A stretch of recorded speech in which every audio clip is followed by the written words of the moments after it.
ఓం నమో వెంకటేశాయ. అఖిల యజ్ఞ విస్తరా అరుంతుద వినిస్తరా గోవింద గోవింద. ధారాధరధరాధారం ధరాధరధురంధరం ధరాధారం ధీరధురం ధీరారాద్ధం ధరేద్ధరిం అని జగజ్జన్మస్థితి లయ కారణమైన యజ్ఞవరాహమూర్తిని మనసులో భక్తిగా ధ్యానించుకుంటూ శ్రీ శుకులవారు ఉపదేశం చేసిన శ్రీమద్భాగవత మహాగ్రంథం యొక్క అధ్యయన కార్యక్రమాన్ని ఈ సాయంకాల వేళ మనం ప్రారంభించుకుందాము. ప్రారంభంలో యథాప్రకారం ఆచార్యుల వారితో కలిసి ప్రార్థనా శ్లోకాలను చదువుకుని ఈ కార్యక్రమానికి మంగళాచరణం చేసుకుందాము. ఓం నమో వెంకటేశాయ. శ్రీ గురు ప్రార్థనా. గురుర్బ్రహ్మా గురుర్విష్ణు గురుర్దేవో మహేశ్వరః.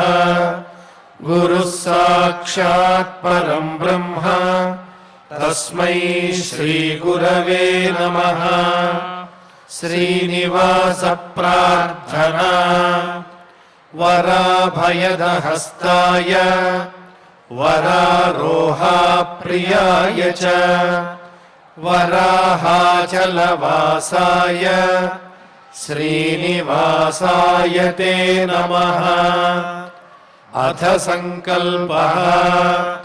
శ్రీమదాదివరాహ క్షేత్రే విరాజమానస్య నిత్యశుద్ధ బుద్ధ ముక్త స్వభావస్య లీలాగృహీత విగ్రహస్య శ్రీ పద్మావతీ జానేః అనుగ్రహేణ అస్మాకం సర్వేషాం బుద్ధిశుద్ధ్యర్థం విద్యాభివృద్ధ్యర్థం భక్తి జ్ఞాన వైరాగ్యాది తదనుకూల సర్వసంపత్ సమృద్ధ్యర్థం శ్రీ పరమేశ్వర ప్రీత్యర్థం శ్రీమద్భాగవత పాఠం కరిష్యామహే. అస్య శ్రీమద్భాగవత స్తోత్ర మహామంత్రస్య నారద ఋషిః బృహతి ఛందః. శ్రీకృష్ణః పరమాత్మా దేవత బ్రహ్మ బీజం భక్తి శక్తిః జ్ఞాన వైరాగ్యే కీలకం. అస్మాకం శ్రీమద్భగవత్ ప్రసాద సిద్ధ్యర్థే పాఠే వినియోగః. ధ్యానం నారాయణాద్భుతవరాహ వినీయమానాం దంష్ట్రాగ్రకోటికిరణావలిపూర్యమాణాం వ్యాసప్రసూతశుకవాక్య విగీయమానాం విశ్వంభరాం నమత భాగవతామితాభాం.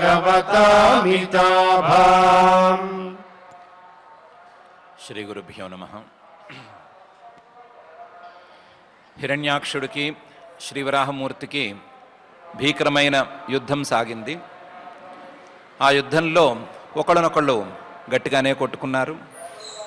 చివరికి యుద్ధంలో చేసేదేమీ లేక తన దెబ్బలేమీ సరిగ్గా పడట్లేదు అనే ఉద్దేశంతో హిరణ్యాక్షుడు ఉన్నవాడు ఉన్నట్టుండి మాయమైపోయాడు.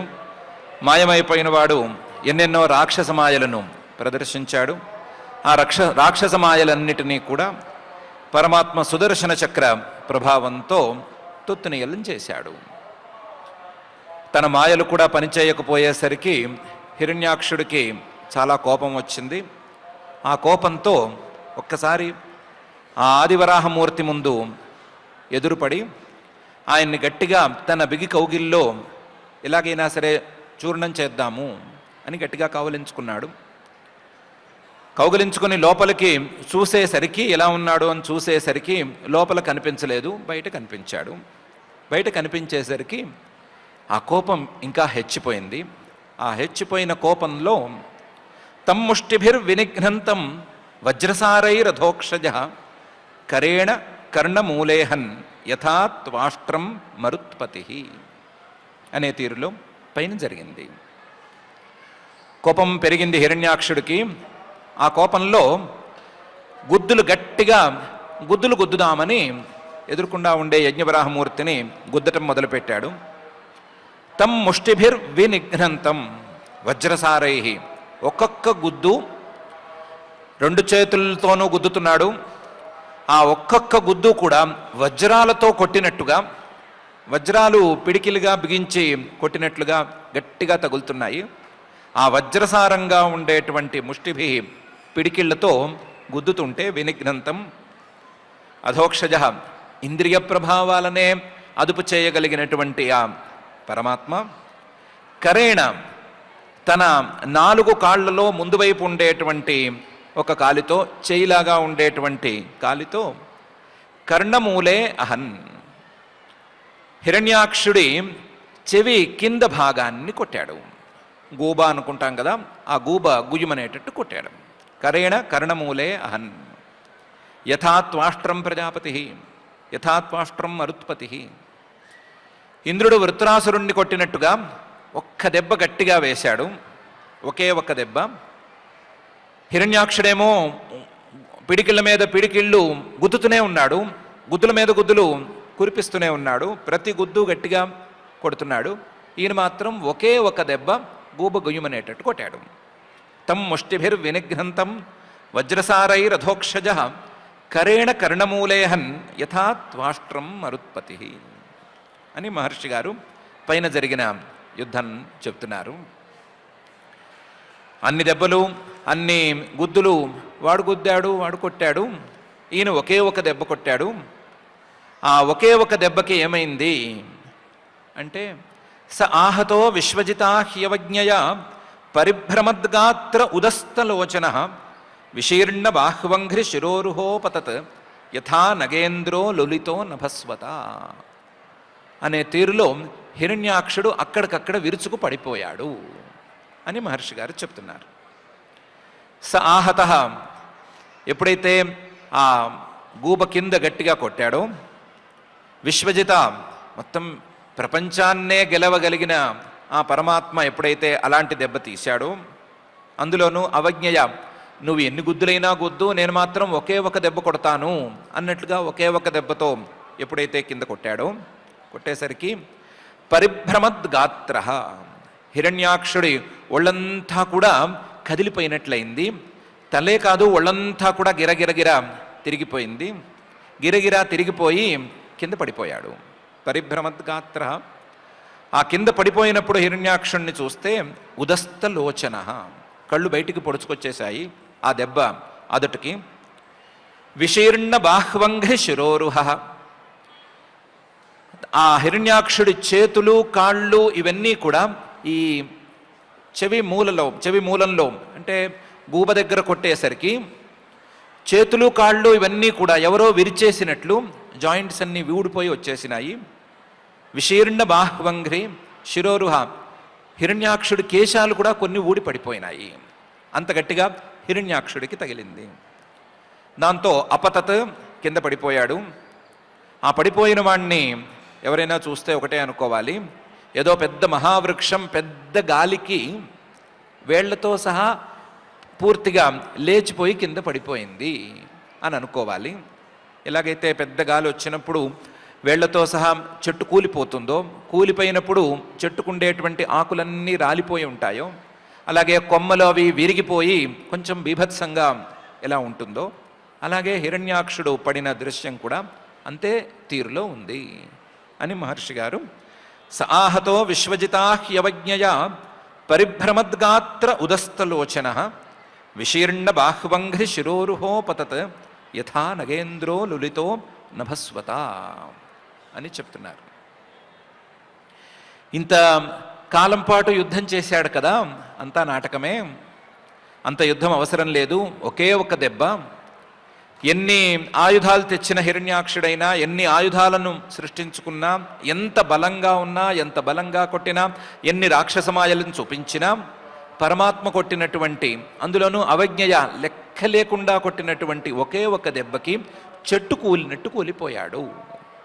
ఇంతకాలం చేస్తున్నది కేవలం హిరణ్యాక్షుడి యొక్క ఏకాగ్రతను పెంచటానికి ఒక విధానాన్ని అనుసరించటమే అని మహర్షి గారు అన్యాపదేశంగా అవజ్ఞయ అనేటువంటి పదంలో చూపిస్తున్నారు.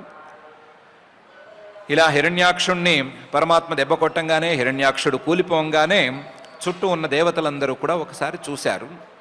చూసి క్షితౌశయానం తమకుంఠవర్చసం కరాళదంష్ట్రం పరిదష్టదచ్చదం అజాదయో వీక్ష్య శశంసురాగతాః అహో ఇమాం కోను లభేత సంస్థితం అని చెప్తున్నారు. క్షితౌశయానం, బ్రహ్మాది దేవతలందరూ చుట్టూ మోగి ఉన్నారు కదా, వాళ్ళు భూమి మీద పడుకున్నటువంటి ఈ హిరణ్యాక్షుణ్ణి చూశారు. క్షితౌ శయానం, కళ్ళు పొడుచుకుని బయటకు వచ్చినాయి. కానీ అలాగే కరాళ దంష్ట్రం, పళ్ళు, కూర పళ్ళు, భయంకరమైనటువంటి పళ్ళు ఉన్నాయి, అవేవో బయటకు వచ్చినాయి. అలాగే పరిదష్టదచ్చదం, పెదవులు కొరికి గట్టిగా ఉన్నాడు కాబట్టి ఆ పెదవులు కొరుకుతున్నటువంటి కరాళమైన దంష్ట్రాలు కనిపిస్తున్నాయి. ముఖంలో కొంచెం కోపం లాంటి భావాలు కనిపిస్తూనే ఉన్నాయి.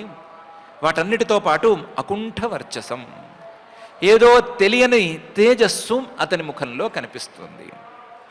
ఆ కనిపిస్తున్నటువంటి తేజస్సును చూసి క్షితౌశయానం తమకుంఠవర్చసం కరాళదంష్ట్రం పరిదష్టదచ్చదం అజాదయ, బ్రహ్మాది దేవతలందరూ వీక్ష్య చూసి శశంసు, బాగా ప్రశంసించారు. చాలా గొప్ప పరిస్థితి ఇది అని ప్రశంసించారు. అజాదయో వీక్ష్య శశంసురాగతాః, అక్కడికి వచ్చిన వారందరూ కూడా హిరణ్యాక్షుణ్ణి చూసి ప్రశంస చేశారు. స్వామిని ప్రశంస చేయలేదు, ముందు హిరణ్యాక్షుణ్ణి ప్రశంస చేశారు. ఏమని ప్రశంసించారు అంటే అహో ఇమాం కోను లభేత సంస్థితిం, ఇలాంటి పరిస్థితిని, ఇలాంటి మృత్యువును ఎవరు అందుకోగలరు, ఎవరు ఇలాంటి మృత్యువును పొందగలరు, ఎవరు ఇలాంటి స్థితిని పొందగలరు అని అందరూ హిరణ్యాక్షుణ్ణి పొగడటం మొదలుపెట్టారు అని మహర్షి గారు చెప్తున్నారు.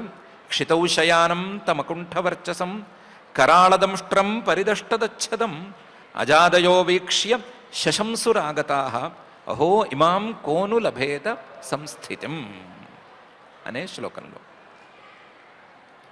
ఏదో కొంచెం తేడాగా ఉందేమో, శాడిజం లాగా ఉందేమో. ఎందుకంటే పాపం వాడు ఎంత రాక్షసునైనా సరే కూలిపోయి ఉన్నాడు, పడిపోయి ఉన్నాడు. పడిపోయిన వాణ్ణి పొగడటం అనేది ఏం పద్ధతి? కొట్టిన వాణ్ణి పొగిడితే అదొక పద్ధతి.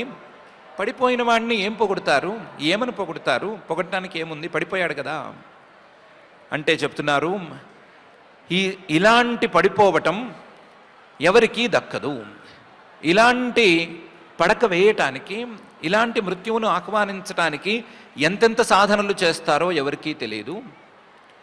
యం యోగినో యోగ సమాధినారహో ధ్యాయంతి లింగాదసతో ముముక్షయ తస్యైష దైత్య ఋషభ పదాహత ముఖం ప్రపశ్యన్ తను ముత్ససర్జ అని మహర్షి గారు చెప్తున్నారు.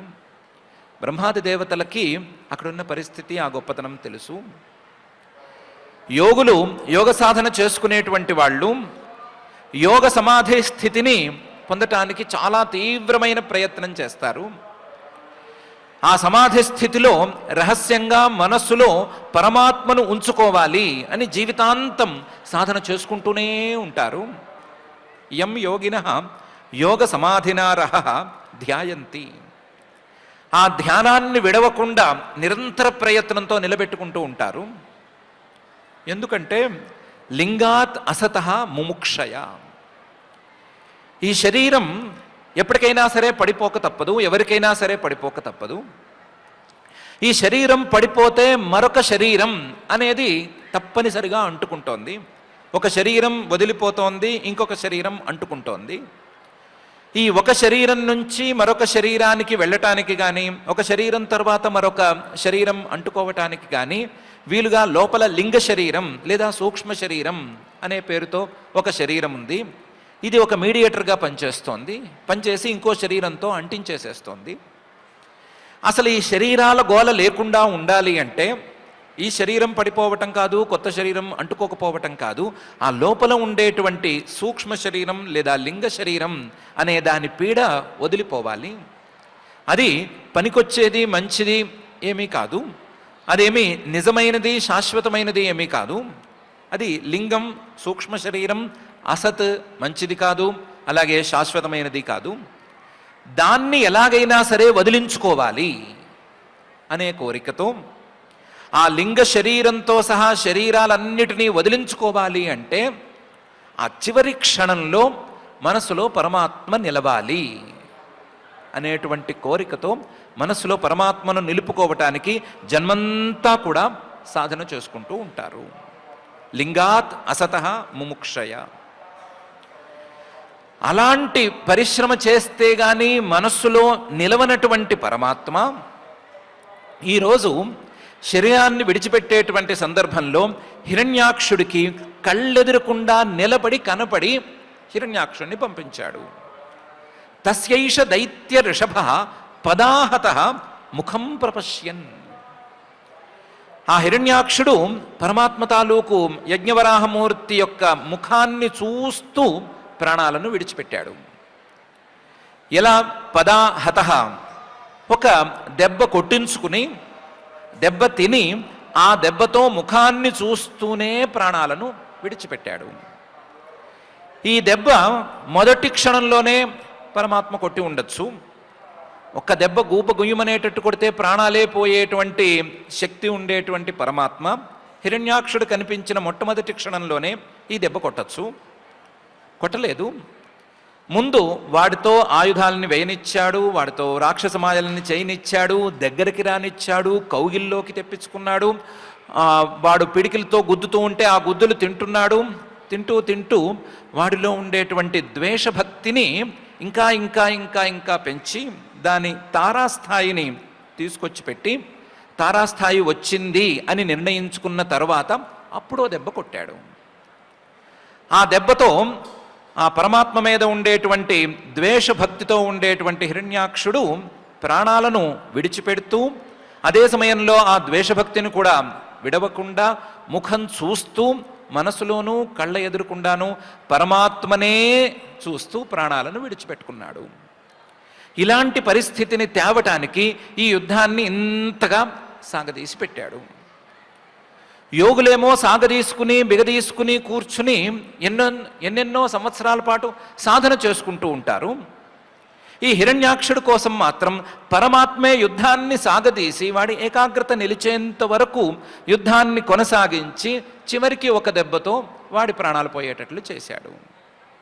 తస్యైష దైత్య ఋషభ పదాహతః ముఖం ప్రపశ్యన్. ఆ ముఖాన్ని చూస్తూనే మనసులో ఆ ద్వేషభక్తిని ఉంచుకుంటూనే తను ఉత్ససర్జ, తన శరీరాన్ని విడిచిపెట్టాడు. మహాయోగులకే సాధ్యం కానటువంటి మరణాన్ని ఈ హిరణ్యాక్షుడు పరమాత్మ అనుగ్రహంతో పొందాడు. అంటే ఎవరిని పొగడాలి? పొగడవలసింది హిరణ్యాక్షుణ్ణే కదా. అందుకని హిరణ్యాక్షుణ్ణి పొగుడుతున్నారు అని మహర్షి గారు యం యోగినో యోగ సమాధినారహో ధ్యాయంతి లింగాదసతో ముముక్షయ తస్యైష దైత్య ఋషభ పదాహతః ముఖం ప్రపశ్యన్ తను ముత్ససర్జ అనే శ్లోకంలో చెప్తున్నారు. ఎంతైనా సరే సందర్భమేమీ మంగళకరంగా లేదు కదా. సందర్భం అనేది ప్రాణ వియోగ సందర్భం కదా, ప్రాణాలు పోతున్నటువంటి సందర్భం కదా. ఈ సందర్భంలో ప్రశంసావాక్యాలు ఎందుకు వస్తాయి అని అడిగితే మహర్షి గారు పై శ్లోకంలో చెప్తున్నారు, ఏతౌ తౌ పార్షదావస్య శాపాద్యాతా వసద్గతిం పునః కతిపయై స్థానం ప్రపత్స్యేతే హ జన్మభిః అని. వీళ్ళ ప్రాణాలు పోవటం అనేది అమంగళమేం కాదు, వీళ్ళిద్దరికీ మంగళము. ఎందుకంటే ఏతౌ తౌ పార్షదావస్య, వీళ్ళు వైకుంఠంలో పరిచారకులుగా ద్వారపాలకులుగా ఉన్నటువంటి వాళ్ళు జయ విజయులు. శాపాత్ సనకాది మహర్షులు శపిస్తే లేదా సనకాది మహర్షుల ముఖంతో పరమాత్మ శపిస్తే యాతౌ అసద్గతిం, ఈ రాక్షస జన్మని పొందారు. ఇలా రాక్షస జన్మని పొందిన వాళ్ళు, పైనుంచి కిందకి దిగిన వాళ్ళు, ఎక్కడో శ్రీహరి లోకంలో ఆయనకు ద్వారపాలకులుగా ఉండవలసినటువంటి వాళ్ళు రాక్షస జన్మను పొందినట్లయితే, అసద్గతిని పొందినట్లయితే, ఈ రాక్షస జన్మ నుంచి విముక్తి అనేది వాళ్ళకి మంగళం, మంచిదే అవుతుంది కానీ చెడు కాదు కదా. అందులోనూ పునః కతిపయై స్థానం ప్రపత్స్యేతే హ జన్మభి, వాళ్ళకి 3 జన్మలు కావాలి కదా. ఆ 3 జన్మలు తీరిన తరువాతే, 3 జన్మలు పూర్తయిన తరువాతే వాళ్ళు పైకి మళ్ళీ చేరుకోగలుగుతారు కదా. అందులో ఒక జన్మ తీరిపోయింది అంటే మంచి జరిగినట్లే, ఇంకా మిగిలింది 2 తొందరగా అయిపోవాలి అని కోరుకోవాల్సిందే కదా. కాబట్టి ఇది మంగళం కిందకే వస్తుంది, మహామంగళం కిందకే వస్తుంది. కాబట్టి ప్రశంసించుకోవటం, ప్రశంసావాక్యాలను పలుక్కోవటం అనేది సరి అయినదే అని చెప్తున్నారు. ఏతౌతౌ పార్షదావస్య శాపాద్యాతావసద్గతిం పునః కతిపయై స్థానం ప్రపత్స్యేతే హ జన్మభి అనే ఈ శ్లోకంలో. ఏది ఏమైనా అసలు హీరో అనే ఆయన యజ్ఞవరాహమూర్తి కదా. ఆ యజ్ఞవరాహమూర్తిని ప్రశంసించకుండా హిరణ్యాక్షుణ్ణి ప్రశంసిస్తూ కూర్చుంటే ఏమొస్తుంది అని అడిగితే, యజ్ఞవరాహమూర్తిని కూడా ప్రశంసించకుండా స్తుతి చేయకుండా ఎందుకుంటారు? దేవతలందరూ కలిసి ఆ స్తుతి వాక్యాలు పలుకుకున్నారు అని పై శ్లోకంలో దేవాహ ఊచుహు, దేవతలందరూ స్తుతివాక్యాలను పలికారు అని చెప్తున్నారు.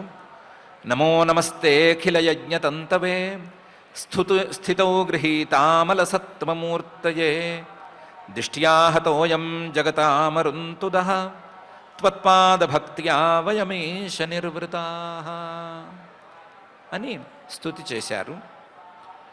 నమో నమస్తే అఖిల యజ్ఞతంతవే, యజ్ఞాలను విస్తరించటం కోసం, యజ్ఞాల యొక్క విస్తరణ ద్వారా మాత్రమే మానవులకు శుభ ఫలితాలు అందుతాయి కాబట్టి ఆ యజ్ఞాలను విస్తరించటం కోసం అమల సత్వమూర్తయే, గృహీత అమల సత్వమూర్తయే, నీవు నీ యొక్క సత్వ బలంతో నిర్మలమైనటువంటి ఒక శరీరాన్ని ధరించి ఉన్నావు.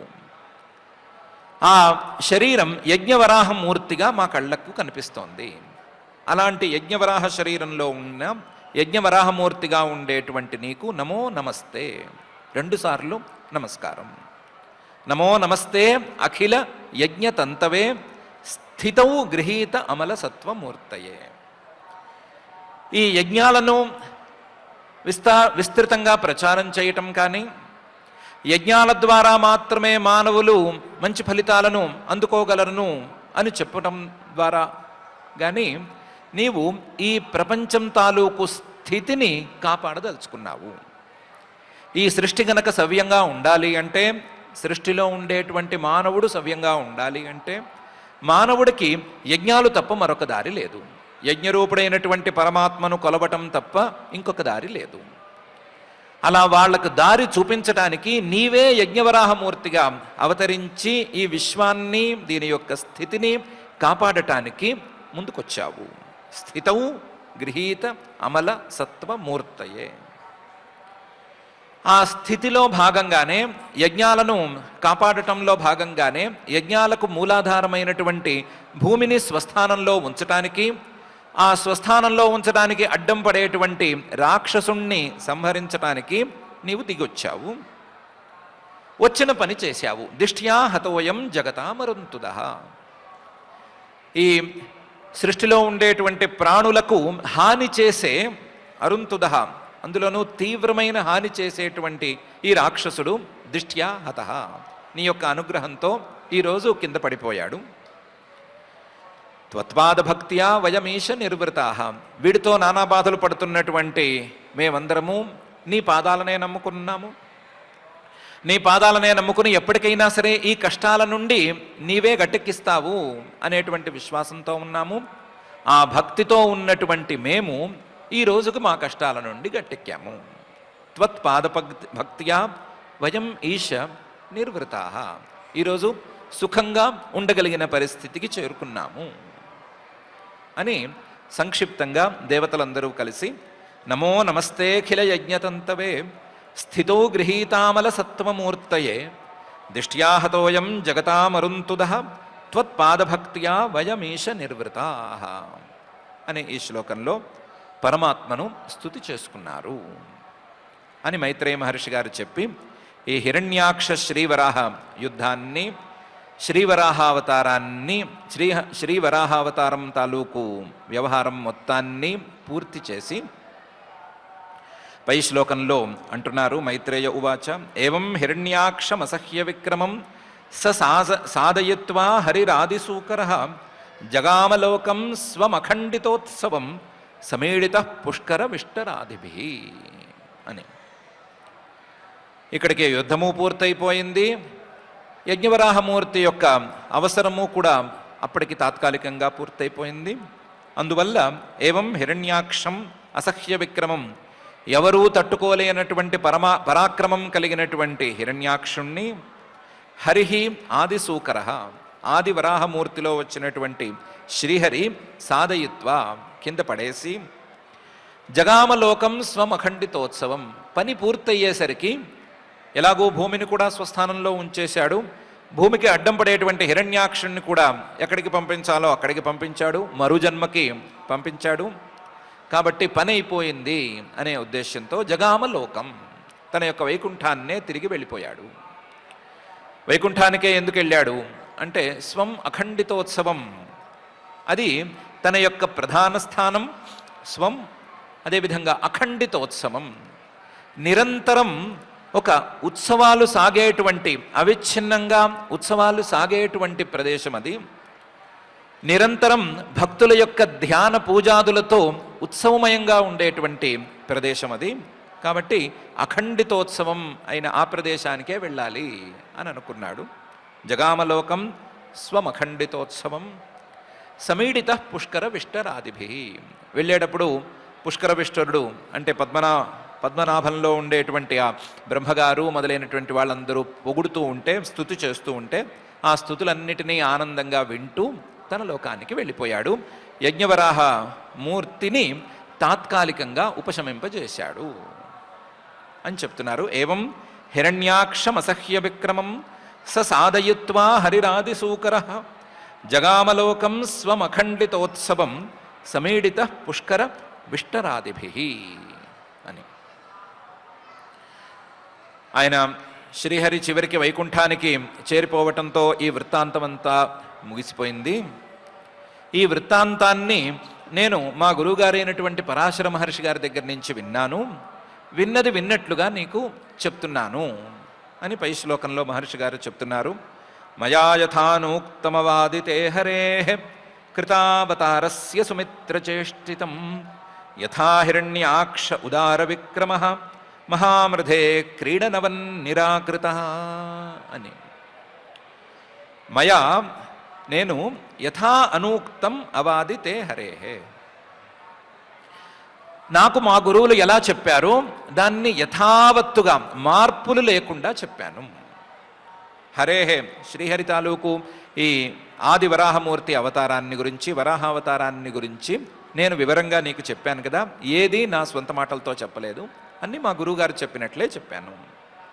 కృతావతారస్య, ఈ భూమిని రక్షించడానికి, భూమి భారాన్ని తొలగించడానికి ఒక అవతారాన్ని గ్రహించినటువంటి ఆ శ్రీహరి యొక్క చేష్టితం, విచిత్రమైనటువంటి క్రియలు ఎలా ఉన్నాయి అనే విషయాన్ని నేను గురూపదేశం ద్వారా చెప్పాను.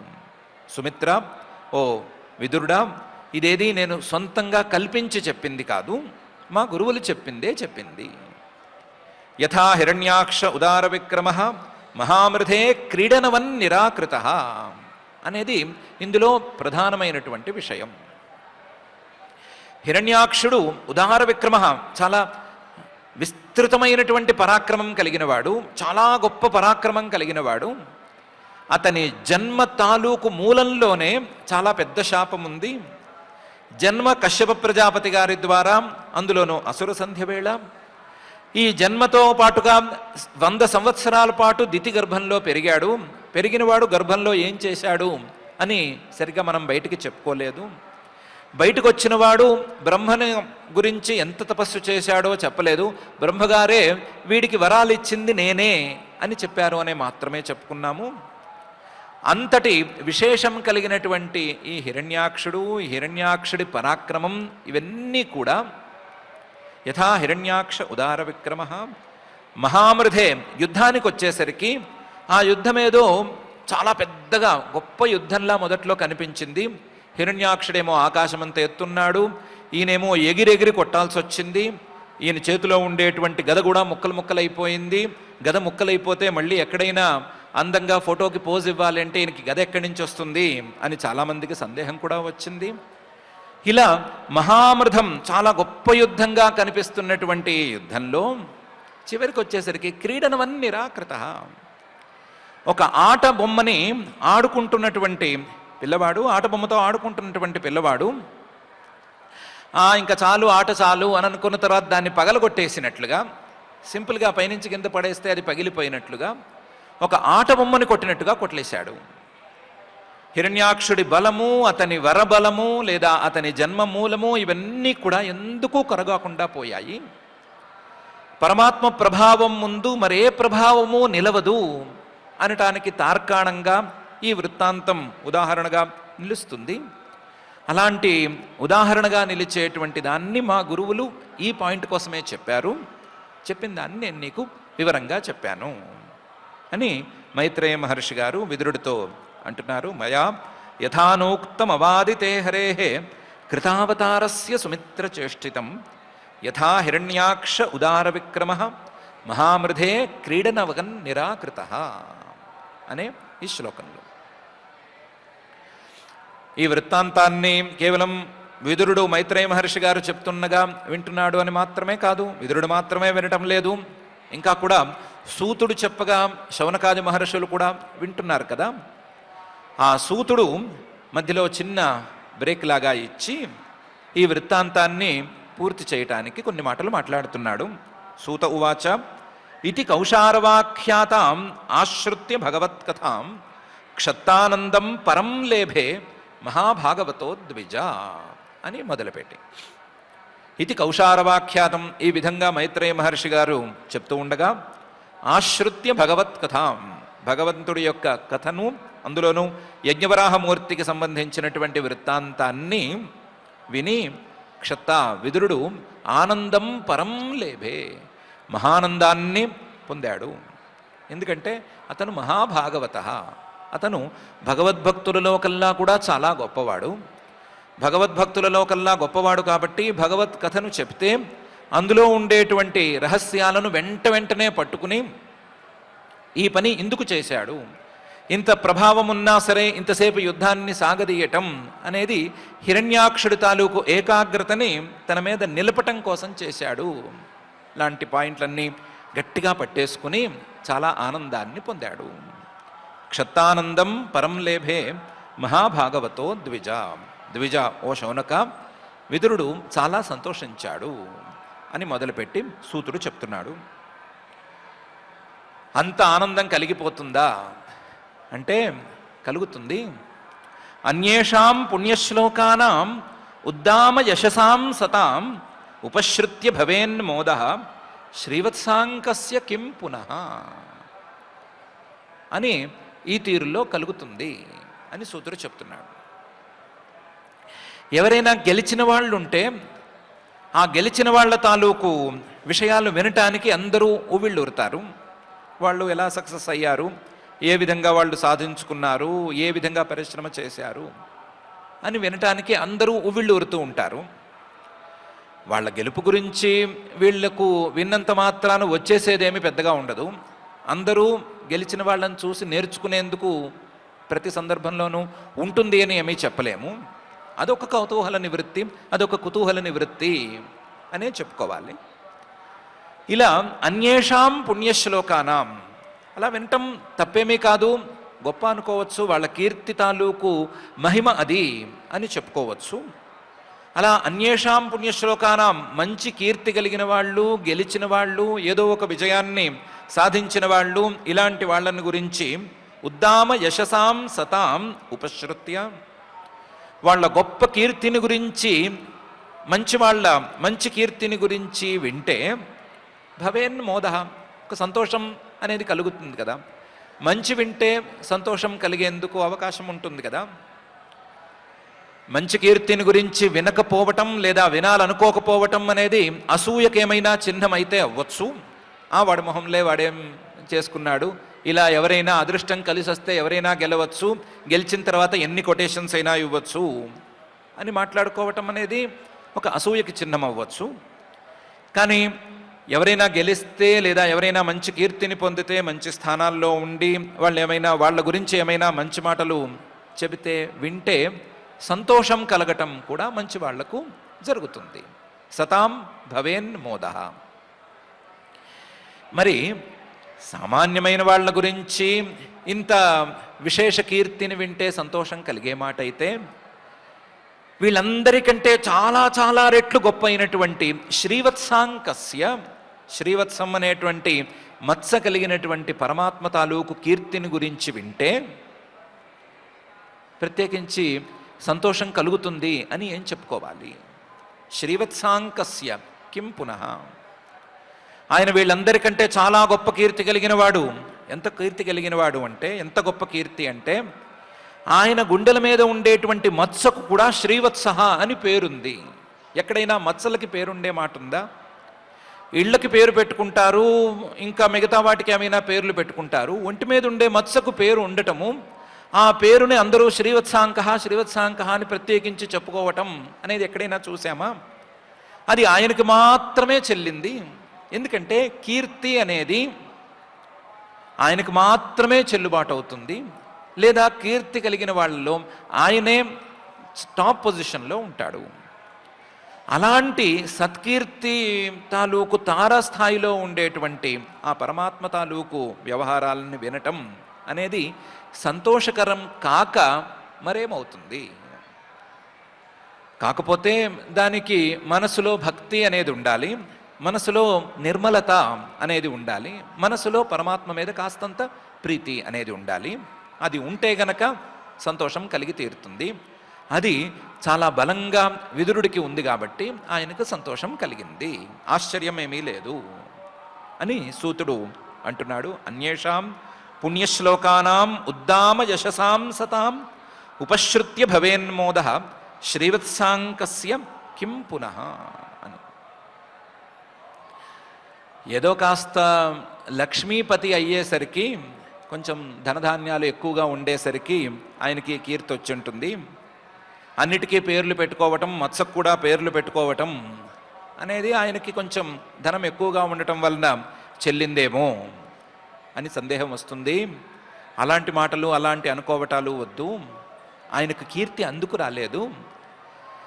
తన మీద భక్తే గనక ఉన్నట్లయితే పశువులను కూడా, ఏమాత్రం జ్ఞానం లేని, జ్ఞాన సంస్పర్శ లేని పశువులను కూడా చాలా గొప్పగా చూస్తాడు. ఆ పశువుల తాలూకు కష్టాలను కూడా కడదేరుస్తాడు అని ఆయనకి కీర్తి. యో గజేంద్రం ఝషగ్రస్తం ధ్యాయంతం చరణాంబుజం క్రోశంతీనాం కరేణూనాం కృచ్ఛ్రత అమోచయద్ భృశం. ఆయన కీర్తి చిన్నా చితకా కీర్తి కాదు. ఆయన గనక మనసులో ఎవరైనా భక్తితో ఆర్తితో పిలిస్తే వాళ్ళు పశువులైనా సరే వెళ్ళిపోతాడు. దానికి ఉదాహరణ గజేంద్రుడు ఉండనే ఉన్నాడు. యహ గజేంద్రం ఝషగ్రస్తం, గజేంద్రుణ్ణి మకరం, మొసలి కాలి మీద గట్టిగా పట్టేసుకుంటే, ధ్యాయంతం చరణాంబుజం, మొదట్లో కాస్తంత పెనుగులాడాడు, వేరే రకమైన ప్రయత్నాలు చేసినా సరే అది ఫలించకపోవటంతో చివరికి పరమాత్మను ధ్యానించడం మొదలుపెట్టాడు గజేంద్రుడు. ధ్యాయంతం చరణాంబుజం, ఆ పరమాత్మ పాదాలనే ధ్యానిస్తూ వచ్చాడు. క్రోశంతీనాం కరేణూనాం, ఎప్పుడైతే ఈ గజేంద్రుడు పరమాత్మ పాదాలను ధ్యానించడం మొదలుపెట్టాడో అప్పుడు పరమాత్మకు అరుపులు వినిపించాయి. ఎవరు అరుపులు వినిపించాయి? క్రోశంతీనాం కరేణూనాం, ఈ గజేంద్రుడు చుట్టూ ఉండేటువంటి ఆడ ఏనుగుల అరుపులు వినిపించాయి. మా పెనిమిటి కింద సరస్సులో పడి కొట్టుకుంటున్నాడు అని అరిచినాయి కదా గీంకారాలతో, ఆ అరుపులు వినిపించినాయి. క్రోశంతీనాం కరేణూనాం కృచ్ఛ్రత అమోచయద్ భృశం. ఎవరూ తీర్చలేనటువంటి ఆ కష్టాన్ని అప్పటికప్పుడు వచ్చి తీర్చేశాడు. తనను భక్తిగా ధ్యానిస్తే చాలు, ఆర్తితో గట్టిగా పిలిస్తే చాలు, వచ్చి వాళ్ళ ముందు హాజరయ్యి వాళ్ళ కష్టాలను తీర్చేటువంటి వాడు. ఆయన కీర్తి అలాంటిదే తప్ప వేరే రకమైన కీర్తి కాదు. వేరే రకమైన కీర్తి అయితే ఎవరూ గొప్పగా చెప్పుకోరు. ఆయన కీర్తి యో గజేంద్రం ఝషగ్రస్తం ధ్యాయంతం చరణాంబుజం క్రోశంతీనాం కరేణూనాం కృచ్ఛ్రతో మోచయద్భృశం అనే కీర్తి. ఎవరినైనా సరే అనుగ్రహిస్తాడు అనేటువంటి కీర్తి ఆయనది. ఎవరినైనా సరే అనుగ్రహిస్తాడు మాత్రమే కాదు, చాలా సింపుల్గా సులభంగా ఆయనను అనుగ్రహింపజేసుకోవచ్చు అనే కీర్తి కూడా ఆయనకుంది. తం సుఖారాధ్యం రుజుభి అనన్య శరణైర్నృభి కృతజ్ఞ కో నసేవేత దురారాధ్యం అసాధుభి అని సూతుడు చెప్తున్నాడు. తం సుఖారాధ్యం రుజుభి, ఆయన యొక్క కీర్తులలో ఒక కీర్తి చాలా సులభంగా ఆయన్ని ఆరాధించుకోవచ్చు, చాలా సులభంగా ఆయన్ని ప్రసన్నం చేసుకోవచ్చు. ఎంత సులభంగా ప్రసన్నం చేసుకోవచ్చు అంటే ఆయన్ని ప్రసన్నం చేసుకోవటానికి ఏమీ అక్కర్లేదు. ఏమీ అంటే ఏమీ అక్కర్లేదు. ఒకే ఒకటి ఉంటే చాలు, రుజుత్వం అనేది ఉంటే చాలు. మనసులో కాపట్యం, కపటంగా ఉండటం, వంచన, మాయ, అబద్ధాలు ఇలాంటివేమీ లేకుండా మనసును సజావుగా సాగిస్తే చాలు. రుజువుగా ప్రవర్తించుకుంటే చాలు. తం సుఖారాధ్యం రుజుభి అనన్య శరణై, ఆయన్ని తప్ప ఎవరిని శరణు వేడనటువంటి స్థితి ఉంచుకుంటే చాలు. అనన్య శరణం, అన్యథా శరణం నాస్తి అని మనసులో గట్టిగా అనుకుంటే చాలు. కానీ ఆ మనసులో ఏ రకమైన దోషం ఉండకుండా చూసుకోవాలి. ఇలా మానవులు గనక అనన్య శరణత్వంతో నిర్మలమైన మనస్సుతో గనక ఆయన్ని ఒక్కసారి అనుకుంటే చాలు, ఆయనకి పూజ చేసుకున్నట్లే, ఆయనకి చేసుకోవాల్సిన పనులన్నీ చేసుకున్నట్లే, సుఖంగా ఆయన ఆరాధన చేసి ఆయన్ను ప్రసన్నం చేసుకున్నట్లే. తం సుఖారాధ్యం రుజుభి అనన్య శరణై నృభి కృతజ్ఞ కో నసేవేత. ఇలాంటి వాణ్ణి ఆయన తనను అనన్య శరణతతో, అంటే వేరే ఏ చింత లేకుండా పిలవటము, మనసులో ఏ రకమైనటువంటి మాలిన్యం లేకుండా మనసులో ధ్యానించుకోవటం అనేది చేస్తే వాళ్ళని తప్పనిసరిగా పైకెత్తాడు, లేదా వాళ్ళ కష్టాల నుండి వాళ్ళను గట్టెక్కించాడు అని ఆయన చేసిన పనులను తెలుసుకున్న వాళ్ళు ఎందుకు సేవించుకోరు? కృతజ్ఞ, ఆయన చేసింది ఉంది కదా, ఆయనకి హిస్టరీ అనేది ఒకటి ఉంది.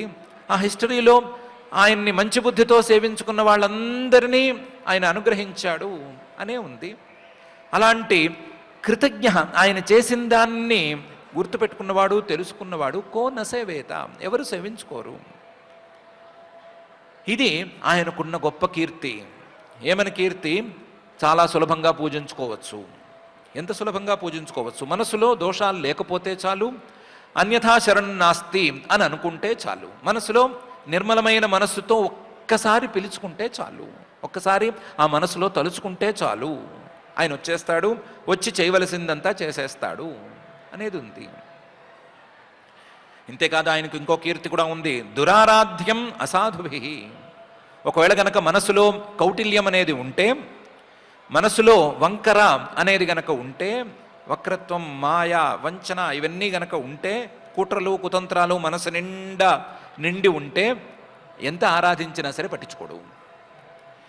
ఏదో చేయాల్సిన పని చేసినందుకు కొంత ఫలితం ఇస్తాడేమో కానీ పరిగెత్తుకొచ్చి చేతులు కట్టును హాజరైతే అవ్వడు. గజేంద్రుడికి వచ్చినట్లయితే రాడు. ఎందుకు రాడు? దురారాధ్యం అసాధుభి.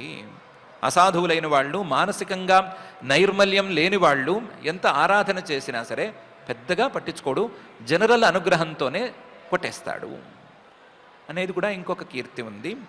ఇలాంటి కీర్తి ఉండేటువంటి పరమాత్మను గురించి ఎవరు చెప్పుకోరు, ఇలాంటి పరమాత్మను ఎవరు సేవించుకోరు అని సూతుడు అంటున్నాడు.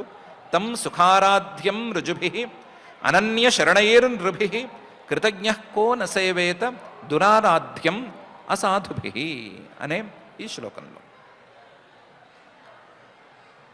బాగానే ఉంది, మైత్రేయ మహర్షి గారు చెప్పారు, మహాభాగవతుడు విదురుడు విన్నాడు. ఆయన మనస్సు చాలా స్వచ్ఛమైంది కాబట్టి ఆయన విన్న వెంటనే ఆయనకి సంతోషము కలిగింది. సంతోషం కలిగింది అంటే దానికి తగ్గట్టు ఫలితం కూడా ఆయనకు కలుగుతుంది.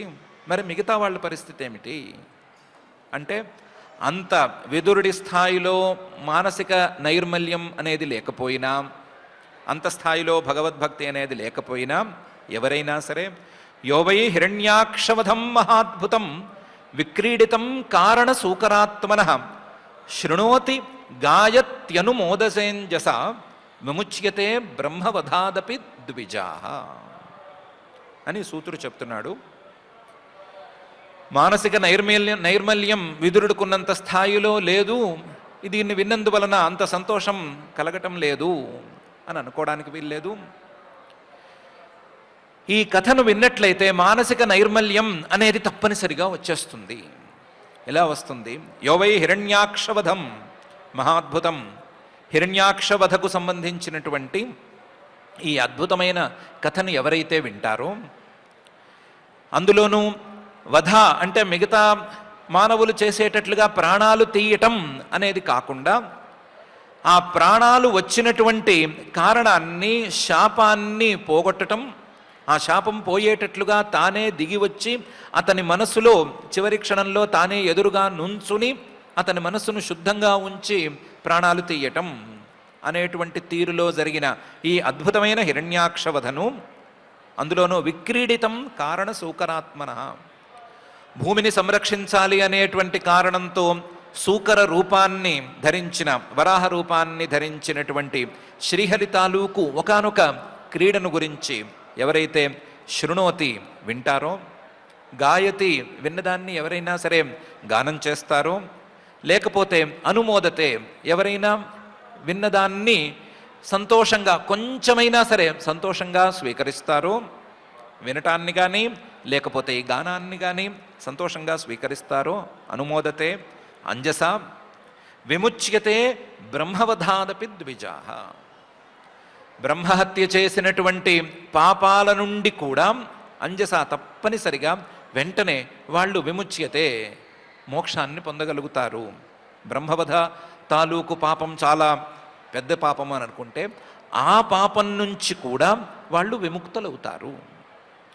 బ్రహ్మవధ లాంటి పాపాలు మానసికమైనటువంటి మలాలకు సూచనలైతే, ఆ మానసికమైనటువంటి మలాలన్నిటినీ, మాలిన్యాలన్నిటినీ పోగొట్టుకుని నైర్మల్యాన్ని పొందగలుగుతారు అని సూతుడు యోవై హిరణ్యాక్షవధం మహాద్భుతం విక్రీడితం కారణసూకరాత్మనః శృణోతి గాయత్యనుమోదతేంజస విముచ్యతే బ్రహ్మవధాదపి ద్విజాః అనే ఈ శ్లోకంలో చెప్తున్నాడు. మాకేం అన్ని పాపాలు లేవు, ఒకవేళ పాపాలున్నా మాకేం తెలియవు, తెలిసి మాత్రం ఇంతంత పాపాలు చేయలేదు, కాబట్టి నైర్మల్యానికి, చాలా నైర్మల్యానికి కావాల్సినటువంటి దీనితో మాకేమైనా పని లేదనుకుంటారేమో. అలా లేదు. ఏతన్ మహాపుణ్యం అలం పవిత్రం ధన్యం యశస్యం పదమాయురాశిషాం ప్రాణేంద్రియాణం యుధి శౌర్యవర్ధనం నారాయణోంతే గతిరంగ శృణ్వతాం అని ఈ యజ్ఞవరాహమూర్తి తాలూకు వ్యవహారం గురించి లేదా ఆది వరాహావతారాన్ని గురించి కానీ వినటానికి 10 ప్రయోజనాలను సూతుడు ఈ శ్లోకంలో లెక్కగట్టి చెప్తున్నాడు. ఏతత్ ఈ శ్రవణం, ఈ హరి యొక్క, శ్రీహరి యొక్క వరాహావతారం తాలూకు శ్రవణం మహాపుణ్యం, చాలా పుణ్యాన్ని ఇస్తుంది, చాలా స్వర్గాది లోకాల్లో నివాసాన్ని అనుగ్రహించేటువంటి స్థాయిలో పెద్ద గొప్ప పుణ్యాన్ని అందిస్తుంది. మహాపుణ్యం. అలం పవిత్రం, మనసులో మాకేం పెద్ద పెద్ద పాపాలు లేవు, పెద్ద పాపాలు ఉంటే తెలియవు, చిన్న పాపాలు ఏమైనా ఉంటే ఉండవచ్చు, మాకు తెలిసి ఏం చేయలేదు అని చాలా రకాలుగా చెప్పారు కదా. ఏ పాపాలున్నా, తెలిసినవి ఉన్నా, తెలియనివి ఉన్నా, ఎలా ఉన్నా సరే అలం పవిత్రం, ఆ పాపాలన్నిటినీ పోగొడుతుంది, మనసులో ఉండేటువంటి మాలిన్యాలను పోగొడుతుంది. ధన్యం, మానవులు ఏం కావాలి అంటే మాకేంటి అని అడుగుతారు కదా, ధన్యం చాలా ధనధాన్యాదులను అనుగ్రహిస్తుంది. యశస్యం, వినేవాళ్లకు కూడా చాలా గొప్ప కీర్తిని అందిస్తుంది. పదమాయురాశిషాం, ఆయుస్సు కూడా చక్కగా పెరుగుతుంది. పెరిగిన ఆయుస్సుతో ఇంకా కూడా మంచివి విషయాలు విని, మంచి విషయాలు వినటం ద్వారా మనస్సును ఇంకా కూడా నిర్మలం చేసుకుని వాళ్ళు సుఖంగా ఉండొచ్చు. పదం ఆయు ఆశిషాం. అలాగే కోరిన కోరికలన్నీ కూడా తీరేందుకు అవకాశం ఉంటుంది. పదం ఆశిషాం, ఏ కోరిక, ఏ మంచి కోరిక కోరుకున్నా సరే అది తీరుతుంది. అలాగే ప్రాణేంద్రియాణం పదం, ప్రాణానికి అలాగే ఇంద్రియాలకు కూడా బలాన్ని అందిస్తుంది. ప్రాణేంద్రియాణం పదం యుధి శౌర్యవర్ధనం. ఎవరైనా యుద్ధం చేయవలసిన అవసరంలో ఉంటే వాళ్లకు ఒక శౌర్యాన్ని అంటే పరాక్రమాన్ని బలాన్ని కూడా అందిస్తుంది. పోట్లాటలు కావాల్సిన బలాన్ని అయితే ఇవ్వదు, కానీ నిజమైన యుద్ధంలో శౌర్యాన్ని ప్రదర్శించవలసినటువంటి వారికి, ఆ అవసరం ఉన్న వాళ్ళకి శౌర్యాన్ని అందిస్తుంది. యుధి శౌర్యవర్ధనం. ఇలాంటి ఫలితాలను 9ని ఇవ్వటమే కాదు, నారాయణోంతే గతిరంగ శృణ్వతాం. చివరికి దీన్ని గనక నిజంగా శ్రద్ధగా విన్నట్లయితే చివరి క్షణాల్లో నారాయణుడు మనసులో ఉండేటట్లుగా కూడా ఈ శ్రవణం అనేది అనుగ్రహిస్తుంది. నారాయణోంతే గతి, అంతే అవసాన కాలంలో చివరి కాలంలో నారాయణుడు మనసులోకి వచ్చేటట్లుగా ఈ కథ దారి తీస్తుంది అని సూతుడు ఏతత్ మహాపుణ్యం అలం పవిత్రం ధన్యం యశస్యం పదమాయురాశిషాం ప్రాణేంద్రియాణం యుధి శౌర్యవర్ధనం నారాయణోంతే గతిరంగ శృణ్వతాం అనే ఈ శ్లోకంలో చెప్తున్నాడు. ఇన్ని రకాల ప్రయోజనాలను కలిగిస్తుంది, చివరికి నారాయణుణ్ణే చివరకు చేరుస్తుంది. కాబట్టి ఈ శ్రవణం అనేది చాలా ఉత్తమమైనటువంటి శ్రవణం. అది విదురుడికే కాదు, విదురుడు లాంటి వారికే కాదు, అందరికీ కూడా మహాఫలితాలను ఇచ్చేటువంటి శ్రవణం. కాబట్టి దీన్ని తప్పనిసరిగా వినవలసిందే అని చెప్పి సూతుడు ఈ 19వ అధ్యాయాన్ని హిరణ్యాక్షవధ వర్ణనం అనే పేరు కలిగినటువంటి అధ్యాయాన్ని ఇక్కడికి పూర్తి చేసేశాడు. ఈ అధ్యాయంలో మనకు తెలిసినట్లుగా హిరణ్యాక్షుడు శ్రీవరాహమూర్తి ఇద్దరూ ఎలా యుద్ధం చేసుకున్నారు అనేటువంటి అంశం ప్రధానంగా ఉంది. ఆ అంశంలో కూడా హిరణ్యాక్షుడి యొక్క ద్వేషభక్తిని, అతనికి శాపవశాత్తు వచ్చినటువంటి ద్వేషభక్తిని సరి అయిన రీతిలో పంచి ఏకాగ్రతను తన మీద ఉంచటానికి శ్రీహరి చేసినటువంటి ప్రయత్నాన్ని ప్రధానంగా చెప్పారు. ఇది హిరణ్యాక్షుడికి సంబంధించిన వ్యవహారం అయితే మిగతా అందరికీ కూడా వాళ్లకు కావలసినటువంటి వాళ్ళ అభ్యున్నతికి కారణమైనటువంటి యజ్ఞాలను చేసుకునేటువంటి భూమిని స్వస్థానంలో ఉంచటానికి, ఈ సృష్టి తాలూకు స్థితిని సరి అయిన రీతిలో సాగించడానికి శ్రీహరి చేసినటువంటి విశేషాలను చెప్పారు. మనసులో నైర్మల్యం, మనసులోని మాలిన్యం, ఈ రెండిటి మధ్య ఉండేటువంటి గీతను చెరిపేయటానికి, మాలిన్యాలు పోవటానికి, మనసు నిర్మలంగా మారటానికి ఇలాంటి కథలు ఎలా ఉపయోగిస్తాయి అనేటువంటి విషయాన్ని చెప్పారు. విన్నవారికి కావలసినటువంటి ఫలితాలన్నిటినీ ఈ శ్రవణం అనేది అందిస్తుంది అని చెప్పారు. ఆయన యొక్క పరమాత్మ యొక్క కీర్తి అత్యున్నతమైనది అనే అంశాన్ని కూడా ప్రధానంగా చెప్పారు. ఇన్ని అంశాలతో కూడినటువంటి ఈ 19వ అధ్యాయం ఇక్కడికి పూర్తయింది.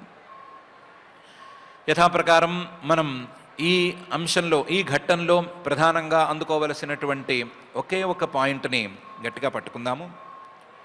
అది పరమాత్మను నిరంతరం మనసులో ఉంచుకోవాలి. ఉంచుకోవటం కోసం ఏం చేయాలో అది చేసుకోవాలి.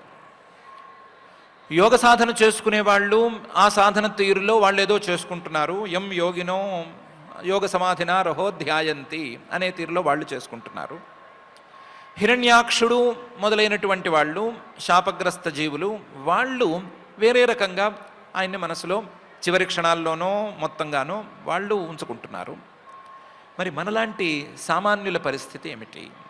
సామాన్యులు మనస్సులో పరమాత్మను నిలబెట్టుకోవాలి అంటే ఏం చేయాలి అంటే, పరమాత్మ మీద ప్రేమను పెంచుకోవాలి. పరమాత్మ మీద ప్రేమను పెంచుకోవటానికి వీలుగా ఆ పరమాత్మ తాలూకు విశేషాలను వింటూ ఉండాలి. ఆ విశేషాలలో ఆ పరమాత్మకు స్వార్థం ఏమీ లేదు, అంతా కూడా పరార్థమే చేస్తున్నాడు, మన కోసమే చేస్తున్నాడు, మన మనసుల్లో నిలవటానికే చేస్తున్నాడు, మన జీవితాలను నిలబెట్టడానికి చేస్తున్నాడు అనేటువంటి విషయాలను అందుకోవాలి. అందుకుంటూ ఆయన మీద ప్రేమను పెంచుకుంటూ ఆ ప్రేమను భక్తిగా మలుచుకుంటూ ఆ భక్తితో ఏకాగ్రతను సాధించుకుంటూ ఆ ఏకాగ్రతతో నిరంతరం పరమాత్మను మనసులో ఉంచుకునేటువంటి స్థాయికి చేరాలి అనేటువంటి పాయింట్ని గట్టిగా పట్టుకుందాం. అలా పరమాత్మ నిరంతరం మనసులో కదలకుండా ఉండేటువంటి స్థాయిలో మన మనసు ఉండాలి అని, మన మనసులో సహజంగా దాగి ఉండేటువంటి కుట్రలు కుతంత్రాలు మొదలైనటువంటి కౌటిల్యాలన్నీ పోవాలి అని, మన మనసంతా కూడా నిర్మలంగా మారి పరమాత్మ పాదం మోపటానికి వీలుగా తయారవ్వాలి అని ఆ జగజ్జన్మ స్థితి లయ కారణమైనటువంటి శ్రీనివాస పరమాత్మని భక్తిగా ప్రార్థన చేసుకుందాం. ఆ ప్రార్థనతో ఈరోజు మనం అనుకున్నట్లుగా విశేష కార్యక్రమంగా ఈ హిరణ్యాక్ష వధ వృత్తాంతం అనేటువంటి మొత్తం అంశాన్ని పారాయణగా చేసుకుందాం. ఈరోజు తృతీయ స్కంధంలో 19వ అధ్యాయం సంపూర్ణంగా మనం పారాయణ చేసుకుంటున్నాం. అథ శ్రీమద్భాగవతే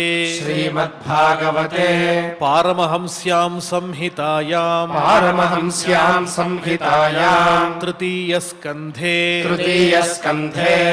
ఏకోనవింశోऽధ్యాయః మైత్రేయ ఉవాచ అవధార్య విరించస్య నిర్వ్యలీకామృతం వచః ప్రహస్య ప్రేమ గర్భేణ తదపాంగేన సోగ్రహీత్ తతః సపత్నం ముఖతః చరంతమకుతో భయం జఘానోత్పత్య గదయా హనావసురమక్షజః సాహతాతేన గదయా విహతా భగవత్కరాత్ విఘూర్ణితాపతద్రేజే తదద్భుతమివాభవత్ సతదా లబ్ధతీర్థోపి నబబాధే నిరాయుధం మానయన్ సమృధే ధర్మం విశ్వక్సేనం ప్రకోపయన్ గదాయామపవిద్ధాయాం హాహాకారే వినిర్గతే మానయామాస తద్ధర్మం సునాభం చాస్మరద్విభుః తం వ్యగ్రచక్రం దితిపుత్రాధమేన స్వపార్షదముఖ్యేన విషజ్యమానం చిత్రావాచో తద్విదాంఖేచరాణాం తత్రాస్మాసన్ స్వస్తితే ముం జహీతి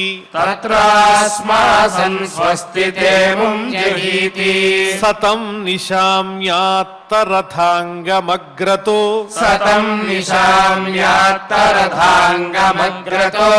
వ్యవస్థితం పద్మపలాశలోచనం విలోక్య చామర్ష పరిప్లుతేంద్రియో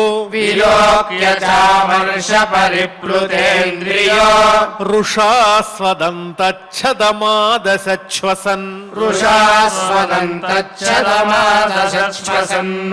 कराळदंष्ट्रश्चक्षुर्भ्याम् करालदंश्रश्चक्षुर्भ्याम् सञ्चक्षाणोदहन्निव सञ्चक्षाणोदहन्निव अभिप्लुत्य स्वगदया अभिप्लुत्य स्वगदया हतोऽसीत्याहनद्धरिम् हतोऽसीत्याहनद्धरिम् पदासव्येन तां साधो पदासव्येन तां साधो भगवान् यज्ञसूकरः भगवान् यज्ञसूकरः लीलयामिषतः शत्रोः लीलयामिषतः शत्रोः प्राहरद्वातरं हसम् प्राहरत्वातरं हसम् आह चायुधमाधत्स्व आह चायुधमाधत्स्व घटस्वत्वं जिगीषसि घटस्वत्वं जिगीषसि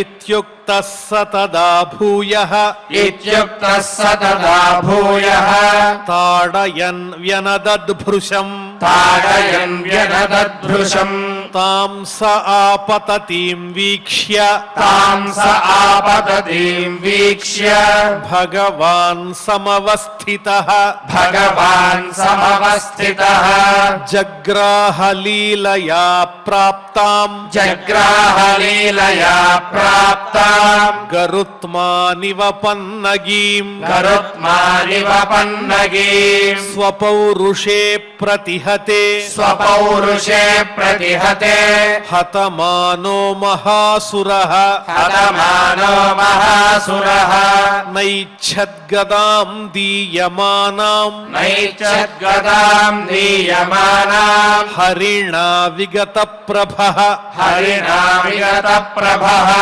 जग्राह त्रिशिखं शूलम् जग्राह त्रिशिखं शूलम् ज्वलज्वलनलोलुपम् ज्वलज्वलनलोलुपम् यज्ञाय धृतरूपाय यज्ञाय धृतरूपाय विप्रायाभिचरन् यथा विप्रायाभिचरन् यथा तदोजसा दैत्यमहाभटार्पितम् तदोजसा दैत्यमहाभटार्पितम् चकासदन्तः ख उदीर्णदीधिति चकासदन्तः ख उदीर्णदीधिति चक्रेण चिच्छेदनिशातनेमिना चक्रेण चिच्छेदनिशातनेमिना हरिर्यथा तार्क्ष्यपतत्रमुज्झितम् हरिर्यथा तार्क्ष्यपतत्रमुज्झितम् वृक्णेष्वशूले बहुधारिणा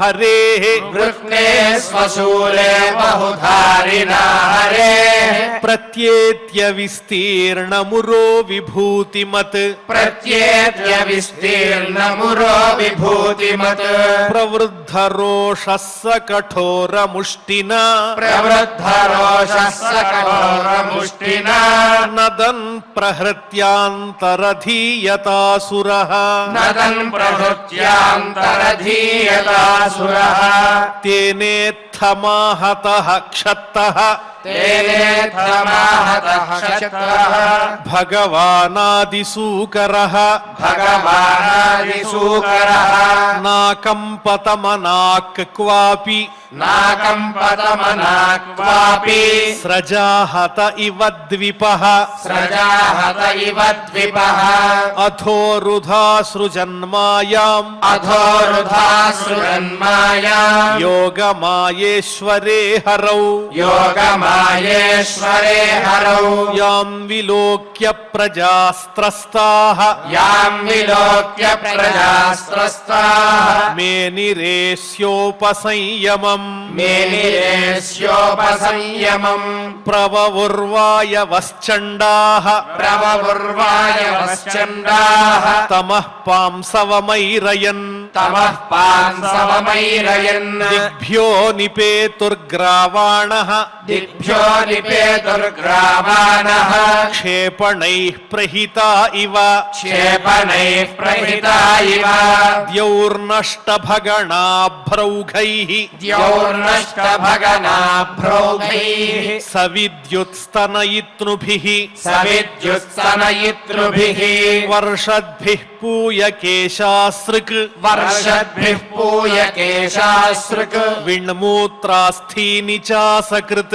विन्मूत्रास्थीनि चासकृत् गिरयः प्रत्यदृश्यन्त गिरयः प्रत्यदृश्यन्त नानायुधमुचो नघ नानायुधमुचो नघ दिग्वाससो यातु धान्यः दिग्वाससो यातु धान्यः शूलिन्यो मुक्तमूर्धजाः शूलिन्यो मुक्तमूर्धजाः बहुभिर्यक्षरक्षोभिः बहुभिर्यक्षरक्षोभिः पत्यश्वरथकुञ्जरैः पत्यश्वरथकुञ्जरैः आततायिभिरुत्सृष्टाः आततायिभिरुत्सृष्टाः हिंस्रावाचोति वैशसाः हिंस्रावाचोति वैशसाः प्रादुष्कृतानां मायानां प्रादुष्कृतानां मायानाम् आसुरीणां विनाशयत् आसुरीणां विनाशयत्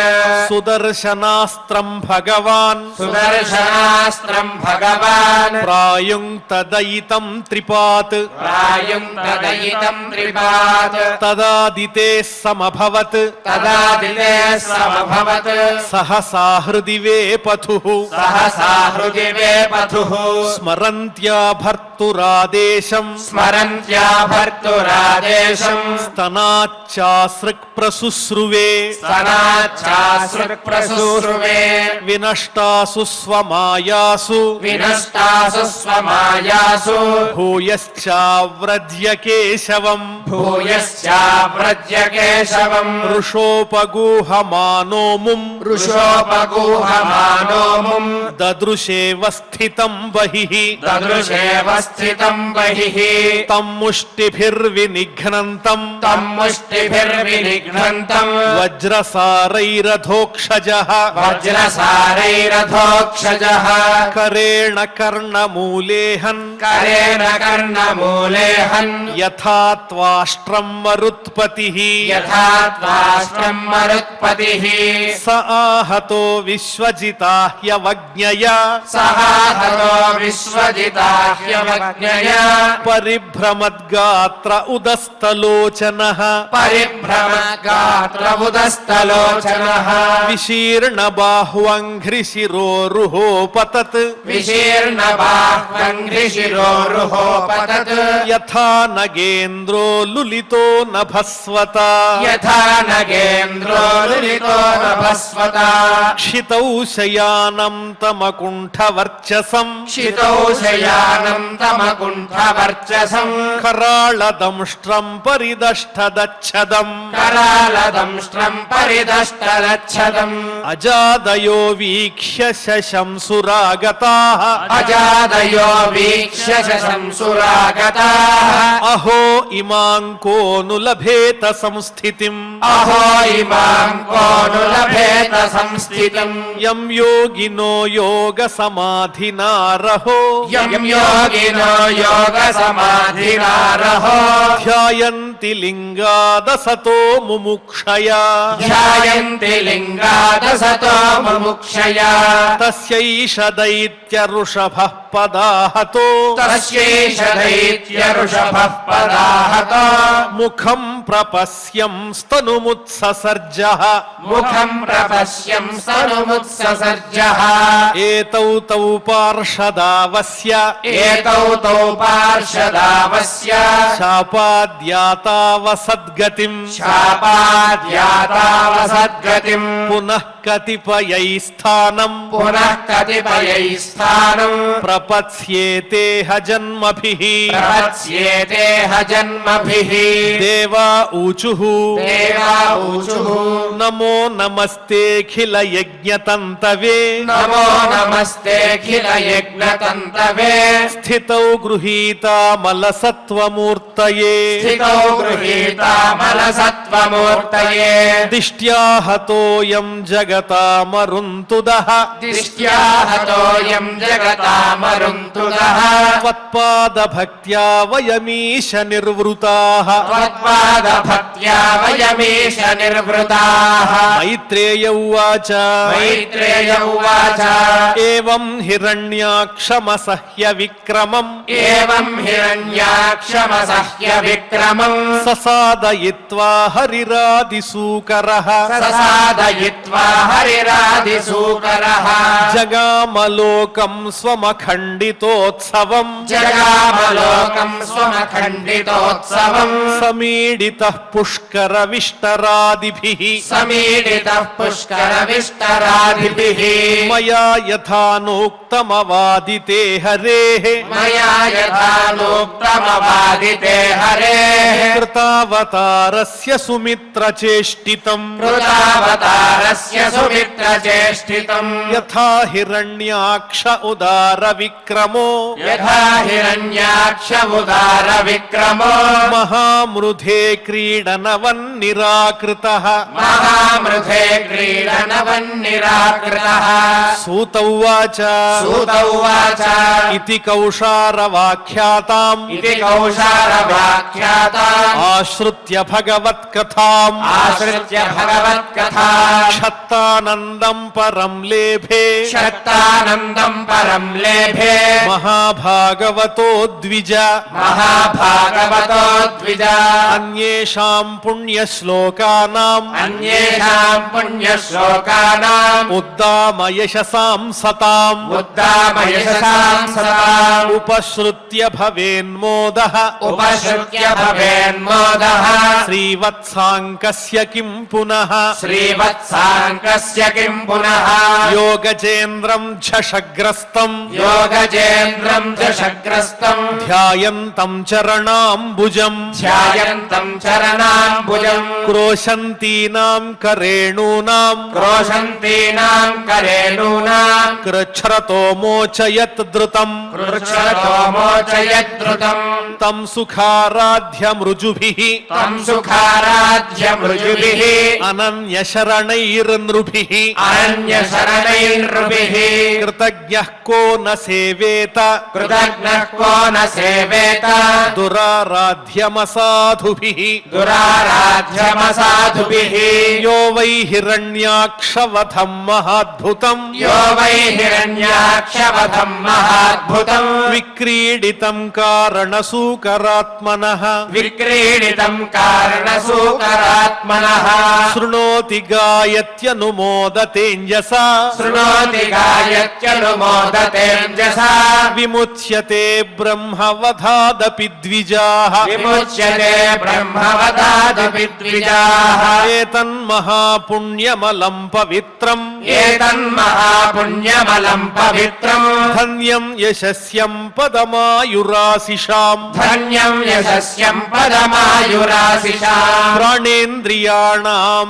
యుధి శౌర్యవర్ధనం प्राणेन्द्रियाणाम् युधि शौर्यवर्धनम् నారాయణోంతే గతిరంగ శృణ్వతాం नारायणोऽन्ते गतिरङ्ग शृण्वताम् ఇతి इति శ్రీమద్భాగవతే श्रीमद्भागवते పారమహంస్యాం సంహితాయాం पारमहंस्याम् संहितायाम् తృతీయ స్కంధే तृतीयस्कन्धे ఏకోనవింశోऽధ్యాయః एकोनविंशोऽध्यायः అనఘంబగునీ చరితము వినిన పఠించిన లభించు విశ్రుత కీర్తుల్ వనజోదరు పద భక్తియుమునుకొని ఇహపర సుసౌఖ్యములు జనములకు ఇహపర సుఖాన్ని అందించేటువంటి అద్భుతమైన హిరణ్యాక్ష వధ అనే ఇతివృత్తాన్ని ఆదివరాహ క్షేత్రంలో ఆ ఆదివరాహ వైభవాన్ని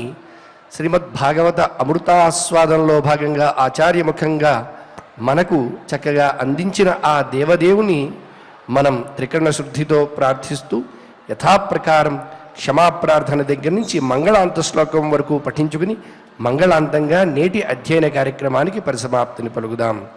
అథ క్షమా ప్రార్థనా యదక్షరపద భ్రష్టం మాత్రాహీనం చ యద్భవేత్ తత్సర్వం క్షమ్యతాం దేవ నారాయణ నమోస్తుతే.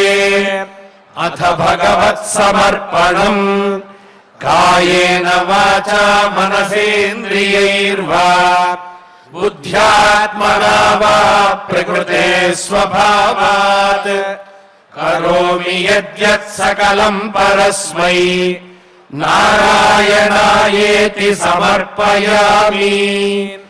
అథ లోకక్షేమ ప్రార్థనా సర్వే భవంతు సుఖినః సర్వే సంతు నిరామయాః సర్వే భద్రాణి పశ్యంతు మా కశ్చిద్ దుఃఖభాగ్ భవేత్. అథ మంగళం శ్రియః కాంతాయ కళ్యాణ నిధయే నిధయేర్థినాం శ్రీవేంకటనివాసాయ శ్రీనివాసాయ మంగళం.